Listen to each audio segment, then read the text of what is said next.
2013년 8월 중국의 시진핑 주석은 1대1로라는 계획을 발표합니다. 1대1로 프로젝트는 60개국 이상이 참여하는 메가 프로젝트로 중국에서 유럽까지 도로와 항구를 통해 땅과 바다를 연결하는 프로젝트입니다.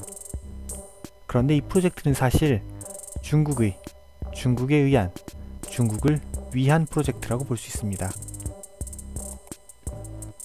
왜냐면 이건 중국이 타짜가 되어 주변국을 호구 잡는 과정을 통해 진행되기 때문인데요. 어떻게 호구를 잡는지 스리랑카의 사례를 봅시다.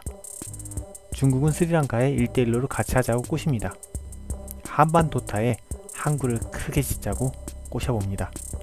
사실 스리랑카는 그 인프라가 그렇게까지 필요하진 않지만 뭔가 있으면 좋을 것 같으니까 한번 해보자고 합니다. 그래서 중국은 돈을 빌려주는데 이건 공짜가 아니라 차관입니다. 차관은 다른 말로 국가 간의 빚이라고 하죠. 심지어 이자율도 6에서 10%로 사채까진 아니어도 중금리에 가깝습니다. 어쨌든 그래도 항구를 지으면 경기가 좋아질 수는 있을 겁니다. 원래 옛날에 미국도 뭐 큰 공사를 하면서 경기 부양하고 경제 발전하고 그러지 않았습니까? 뉴딜 정책이라고 하죠. 그런데 참 이상한 일입니다. 이 사업으로 스리랑카 기업을 키워주려고 했더니만 떡하니 중국 기업이 들어와 공사를 시작하고 있습니다. 이 중국 기업들은 또 스리랑카 사람들을 안 쓰고 중국 사람들을 불러와 공사를 합니다. 공사하는 이 중국인을 대상으로 또 식당하고 숙박업을 하기 위해서 중국 사람들이 또 들어옵니다. 심지어 공사에 쓰이는 시멘트랑 철강도 중국산을 씁니다. 자, 그래도 공사는 잘 끝났습니다. 하지만 이상하게도 스리랑카엔 도움이 안되고 돈은 중국 기업과 중국 사람들이 다 가져왔습니다. 결국 중국이 빌려준 돈은 모두 중국에게 그대로 돌아가고 스리랑카에게는 빚만 남았습니다.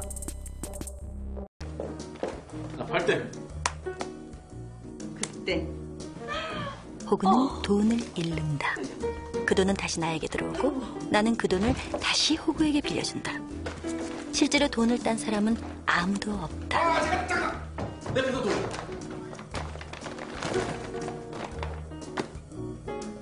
돈은 그냥 돌고 돌 뿐. 그렇게 여러 번 반복하다 보면 호구의 빚은 산더미처럼 불어난다. 그럼 슬슬 마지막 마무리를 날린다. 중국은 돈을 빌려주고 다시 그 돈은 중국으로 돌아오고 그 와중에 참여국들은 빚이 쌓여갑니다. 결국 중국이라는 사채업자에게 개발도상국들이 호구 잡힌 상황인 거죠.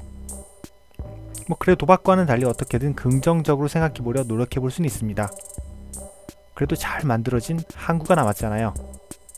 근데 문제는 항구 이용률이 낮아서 적자가 쌓여간다는 겁니다. 게다가 스리랑카는 이 빚을 갚을 능력도 없습니다.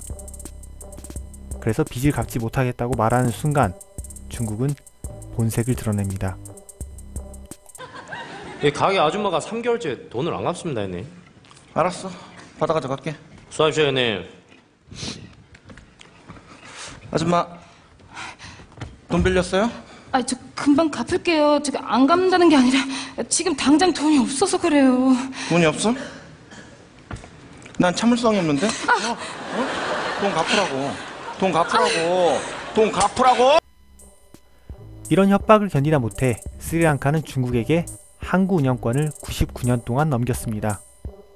영국한테 홍콩 100년 뺏기고 똑같은 짓을 다른 나라한테 하는 중국 클라스. 이런 식으로 빌려준 돈은 다 받아오면서 참여국들에게 빚을 다 지우는 사기극이 완성됩니다. 거기에 항구랑 철도까지 다 뺏어오긴 했지만 어쨌든 유럽과 중국은 연결했다는 1대1로의 높은 클래스가 완성됩니다. 여기 희생된 나라들의 면면을 들여다봅시다. 몬테네그로의 부채는 GDP의 80%에 달하고요. 라오스는 GDP의 40%, 지부티는 항구 짓느라 91%, 스리랑카는 이미 항구를 뺏겼고요. 몰디브는 돈 대신에 섬들을 뺏길 판입니다. 이렇게 여기 참여한 68개국의 부채 비율은 평균적으로 GDP의 126%에 달해 참여국들은 빚더미에 앉게 되었습니다. 물론 이 국가들이 이 상황을 그대로 가만히 앉아서 바라보고만 있는 것은 아닙니다.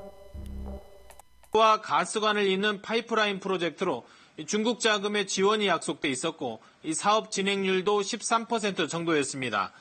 마하티르 총리는 사업 타당성이 낮고 사업비가 많아 결국 부채 부담이 커질 것이라고 우려했습니다. 파키스탄은 현재 중국과 460억 달러, 우리 돈 51조 원 규모의 대형 인프라 사업을 진행하고 있는데요. 말레이시아처럼 사업 취소는 아니어도 이 사업을 전면 재조정해야 한다는 입장입니다. 이 밖에 스리랑카와 미얀마에서도 중국의 1대1로 정책에 대해 불공정하다며 불만을 표시하고 있습니다. 파키스탄도 상환 능력을 넘어서는 자금을 투자하다가 현재 심각한 경제 위기를 겪고 있는 것으로 알려졌습니다. 여기에 중국으로의 의존도 심화도 문제로 지적되고 있습니다.